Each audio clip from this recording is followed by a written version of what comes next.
நமச்சிவாய். ஜெய் வர அன்பு பக்தர்களே, 2026 பிறந்துடுச்சு. நிறைய ராசி பலன்கள்லாம் பார்த்துட்டோம். 26 எப்படி இருக்க போது, இந்த சனி பயிற்சி, ராகு கேது பயிற்சி, குரு பயிற்சி 3 கம்பைன் பண்ணி ஒரு ராசி பலனாக பார்த்துட்டோம். இது போக மாதாந்திர ராசி பலன்கள்லாம் பார்த்தோம். அப்போது எல்லா ராசி பலன் பார்த்தாலுமே கூட அதை தாண்டி ஏதோ ஒரு ரகசியம் இருக்குது. நிறைய பேர் சொல்லுவாங்க, எல்லாமே நெருங்கி வருது சார் சாமி, எல்லாமே கைகூடி வருது, ஜெயிக்கிற மாதிரி வருது. பட் ஏதோ ஒரு சின்ன பாயிண்ட், அந்த பாயிண்டில் தான் நம்ம தோற்று போகிறோம். அது கடைசியில் நடக்காமல் போயிடுது, மிக ஏமாற்றத்தை அது கொடுக்குது அப்படின்னு சொல்வதுண்டு. அப்போ இதெல்லாம் இது எதனால் வருது அப்படின்னு பார்த்தீங்கன்னாக்கா, ஏதேனும் ஒரு இறை வழிபாடாக இருக்கலாம். ஒரு கோவிலுக்கு ஒரு குறிப்பிட்ட நட்சத்திரத்தில் அல்லது ஒரு குறிப்பிட்ட திதியில் அல்லது ஒரு குறிப்பிட்ட கரணத்தில் நாமயோகமாக இருக்கலாம். மெயினாக நட்சத்திரங்கள், அதுவும் சாரநாதனை அடிப்படையாக கொண்டு வரக்கூடிய நட்சத்திரங்கள். அப்படி இல்லைன்னா உங்கள் ஜென்ம நட்சத்திரம், அந்த நட்சத்திரத்துக்கு எந்த மாதிரியான கோவிலுக்கு போனால் நீங்கள் ஜெயிக்கலாம். உங்கள் குறிப்பிட்ட நட்சத்திரத்துக்கு எந்த மாதிரியான கோவிலுக்கு போனால் ஜெயிக்கலாம். இது இந்த 26க்கு மட்டும்தான் பொருந்தும், 2026க்கு மட்டும்தான். ஸோ ஒரு அர்ஜென்ட்டாக இருக்கீங்க, எனக்கு இம்மீடியட் ஒரு ரிலீஃப் வேணும், நான் உடனே ஜெயிக்கணும், எனக்கு டைம் இல்லை சார், நான் இம்மீடியட்டாக எனக்கு அடுத்த மாதம் எனக்கு ஹியரிங் வருது, அடுத்த மாதம் நான் இந்த ஜாபை போகுது, அடுத்த மாதம் நான் ஜாபில் ஜாயின் பண்ணி ஆகணும். ஸோ ஒரு அர்ஜென்ட்டில் இருக்கீங்க, நான் பொண்ணுக்கு கல்யாணம் பண்ணி ஆகணும், பையனை படிக்க வச்சே ஆகணும், பசங்களை படிக்க வைக்கணும், கமிட்மெண்ட் இருக்குது. இப்போ ஏதோ ஒரு அர்ஜென்சி, இல்லைன்னா எனக்கு இம்மீடியட் என் மனைவி வந்தே ஆகணும், ஃபேமிலி ஒன்று சேரணும், அல்லது ஹெல்த் இஷ்யூஸ் இருக்குது, ஒரு பிளாக் மேஜிக் இருக்குது, ப்ராப்ளம் தாங்க முடியல, ஏதோ சம்திங் தாங்க. அன்றைக்கெல்லாம் ஒரு அம்மா ஃபோன் பண்ணுறாங்க, சார் நான் ஒரு கோவிலுக்கு போயிருந்தேன், இந்த மாதிரி கோவிலுக்கு போகும்போது அங்கே ஒருத்தர் சொல்கிறாங்க, யாரோ ஒரு சாம்பல் எட்டுன்னு உங்கள் வீட்டில் தளிச்சு விட்டுட்டாங்க, அந்த மாதிரி அந்த துஷ்ட சக்தி மாதிரியான ஒரு சாம்பல் நம்ம வீட்டில் இருக்கான் சார், என்ன பண்ணணும், நாங்கள் என்ன மாதிரியான வழிபாடு செய்யணும்னு கேட்குறாங்க. அப்போது நேரங்காலம் ஒருத்தருக்கு சரியில்லை அப்படின்னாக்கா அவங்களுக்கு எல்லா பயமும் தொற்றிக்கொள்ளும், பார்க்குறதெல்லாம் அவங்களுக்கு பயமாக தான் இருக்கும். இதனால தான் இது நடந்ததோ நம்புற மாதிரியே இருக்கும். அப்போ இவ்வளோ கஷ்டங்கள், உடல்நிலை ஆரோக்கியமாக இருக்கலாம், குடும்ப கஷ்டமாக இருக்கலாம், அடுத்தடுத்து பிளாக் ஆகிட்டே வருது, ஒன்று பிளாக் ஆகிட்டே வரும். ஒரு வருமானமாக சில பேர் இன்வெஸ்ட் பண்ணுவாங்க, இன்வெஸ்ட் பண்ணதில் நம்பிக்கையோடு பண்ணுவாங்க, ட்ரேடிங்கில் போடுவாங்க, ஷேர் மார்க்கெட்டில் போடுவாங்க, ஜுவல்லில் போடுவாங்க, கோல்டில் போடுவாங்க, சில்வரில் போடுவாங்க. இவங்க போடுற நேரம் போய் லாக் ஆகிடும், இல்லை ரேட் குறைஞ்சிரும். அப்போ உலகத்துக்கெல்லாம் நேரம் நல்லா இருக்குது, குறிப்பிட்ட நமக்கு மட்டும் ஏன் இந்த கஷ்டம், எனக்கு மட்டும் ஏன் இந்த கஷ்டம்?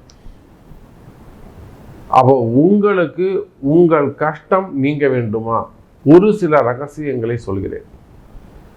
குறிப்பிட்ட உங்க நட்சத்திரம், உங்க பிறப்பு நட்சத்திரம் எதுவோ, உங்க பிறப்பு நட்சத்திரத்தை அடிப்படையாக கொண்டு யாரோட நீங்க சேரலாம், யாரெல்லாம் உங்களுக்கு ஃப்ரெண்டா இருப்பாங்க, யாரெல்லாம் உங்களுக்கு எனிமியா இருப்பாங்க, அல்லது ஆண்கள் எப்படி இருப்பாங்க, பெண்கள் எப்படி இருப்பாங்க, அதே போல் யாரோட நீங்கள் அதிகமாக ஃபேவரபுளாக பழகலாம், நம்பலாம், இல்லை நம்பலாமா நம்பக்கூடாதா, இது போன்ற ரகசியங்களை ஒரு நட்சத்திரத்துக்கும் சொல்ல போகிறோம். அதே போல் நீங்கள் வணங்க வேண்டிய தெய்வம், இந்த வருஷம் நீங்கள் எந்த கோவிலுக்கு போகணும், எந்த நட்சத்திரத்தில் போகணும், அதே போல் அங்கே போய் என்ன செய்யணும், இதையெல்லாம் தான் நம்ம இந்த பதிவில் பார்க்க போகிறோம். குறிப்பாக நீங்கள் எந்த கோவிலுக்கு போனாலும் சரி, பரிகாரம் ஒன்று தான். எந்த கோவிலுக்கு போனாலும் அந்த முடிஞ்சால் அந்த கோவிலில் சாமிக்கு ஒரு அபிஷேகம் பண்ணுங்க, சகஸ்ரநாம அர்ச்சனைன்னு சொல்லுங்கள். அந்த கோவிலில் சகஸ்ரநாமம் உங்களுக்கு தேவைன்னா நீங்கள் வேர்ல்டு வைடு உலகம் முழுவதும் நீங்கள் எங்கே இருந்தாலும் சரி தான், உங்களுக்கு அந்த அர்ச்சனை அபிஷேகம் நம்ம சார்பில் உங்களுக்கு செய்து தரப்படும். கீழே உள்ள நம்பரை தொடர்பு கொள்ளுங்க. தேவை இருந்தாலும் எங்களுக்கே தெரியும், நாங்களே பார்த்துக்கிறோம்னா தாராளமாக செய்யுங்க.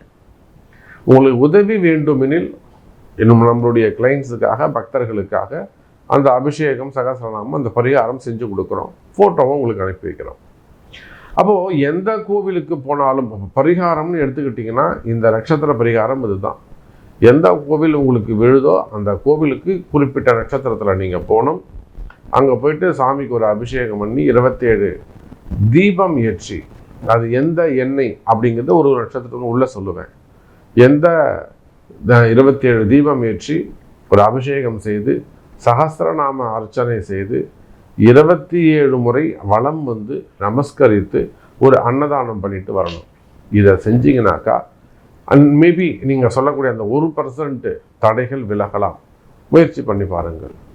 உங்கள் நட்சத்திரம் என்னங்கிறத பார்க்கலாம் பாருங்கள். அஸ்தம் நட்சத்திரம் ரொம்ப யோகமான ஒரு அதிர்ஷ்டமான நட்சத்திரம் ஒன்று இருக்குன்னா அது அஸ்தம் தான். அஸ்தம் வந்துங்க செல்லக்குட்டி அப்படிதான் சொல்லலாம். வீட்டின் கடைசி குழந்தையாக இருப்பார்கள் மேக்சிமம். அந்த வீட்டில் பிறக்கக்கூடிய கடைக்குட்டி இருக்குனாக்கா ஒன்று ரேவதியாக இருக்கும், இல்லைன்னா வந்து அஸ்த நட்சத்திரமாக இருக்கும். ஏன் அப்படின்னு சொன்னாக்கா இந்த அஸ்தம் நட்சத்திரம் வந்து சந்திரனுடையது. இவங்க இயற்கையாகவே ரொம்ப சென்டிமெண்ட் பீப்புளாக இருப்பாங்க. ரொம்ப சென்டிமெண்ட்டாக பேசினா உடனே அழுதுருவாங்க. நம்ம டி ராஜேந்தர் மாதிரி பேசின்னு இருக்கும்போதே அழுவார் அவர். அம்மா தாய் அப்படின்னு சொல்லும்போது, அம்மா நீ இப்படிலாம் கஷ்டப்பட்டமா, டக்குன்னு கண்ணில் தண்ணி வந்துடும். நமக்கெல்லாம் சுட்டு போட்டாலும் தண்ணி வராது. ரொம்ப சென்டிமெண்ட்டாக பேசக்கூடியவர்கள் இந்த அஸ்த நட்சத்திர அன்பர்கள். அதே போல் பார்த்தீங்கன்னாக்கா அதான் கடைக்குட்டியாக வரக்கூடியவங்களாக இருப்பாங்க, அதிகம் பாசம் வைக்கக்கூடியவங்களாக இருப்பாங்க, நேசம் வைக்கக்கூடியவங்களாக இருப்பாங்க, ஏமாறக்கூடியவங்களாக இருப்பாங்க. இன்னும் சொல்லப்போனால் நேர்மையானவர்களாக இருப்பார்கள். மேக்சிமம் பொய் பேசாதவங்களாக இருப்பாங்க, மூஞ்சுக்கு நேரம் சொல்லக்கூடியவங்களாக இருப்பாங்க. சில விஷயங்கள் தெரிஞ்சுக்கிட்டாலுமே கூட அதை ஒன்றும் தெரியாத மாதிரி மற்றவங்க முன்னாடி அதை அவங்கள நோஸ்கேட் பண்ண மாட்டாங்க. நிறைய அனுபவசாலிகளாக இருப்பாங்க. ஹெல்பிங் மைண்ட் அதிகமானதாக இருக்கும். நிறைய நண்பர்கள் உதவக்கூடியவர்களாக இருப்பாங்க. ஸோ அஸ்தம் நட்சத்திரம் வந்து ஒரு யோகமான அல்லது ஒரு உண்மையான நட்சத்திர அன்பர்கள். அது ஆண்களாக இருந்தாலும் பெண்களாக இருந்தாலும். பெண்களாக இருப்பார்களே ஆனால் அந்த அஸ்தத்தை மட்டும் நம்ம ரொம்ப கேர்ஃபுல்லாக ஹேண்டில் பண்ணணும். அவங்கள்ட்ட போய் ஒரு பொய் பொருட்டு இருக்குன்னா மனசில் என்ன இருக்குன்னு நமக்கு தெரியாது. நம்ம அம்மா அஸ்தமாக இருந்தால் அது சூப்பர். ஆனால் மனைவி அது காதலியாக இருப்பார்களே ஆனால் கவனம் தேவை. மனைவியாக மாறிட்டாங்கன்னா நமக்கு சூப்பராக இருப்பாங்க. அப்போ அந்த ஸ்டேஜ் ரொம்ப முக்கியம் நமக்கு, அதுதான் விஷயம். ஸோ அஸ்த நட்சத்திரம் அருமையான நட்சத்திரம். இப்போ சனியுடைய தாக்கம் உங்களுக்கு சரியில்லாமல் இருக்குது. சனி பகவான் உங்களுக்கு எதிரியாக இருக்கிறார். அதோடு மட்டுமல்லாது குருவும் கூட பாதி 50% உங்களுக்கு பாதகாதிபதியாக வந்து விடுகிறார். அப்போ அந்த அஸ்த நட்சத்திரத்தை பொறுத்தும் குருவும் சனியும் எதிரிகளாக விளங்குகிறார்கள். பாருங்கள், செவ்வாய் அவரும் எதிரியாக 3-8 கூடையவனாக போயிடுறார். அவரும் உங்களுக்கு எதிரியாக மாறி விடுகிறார்.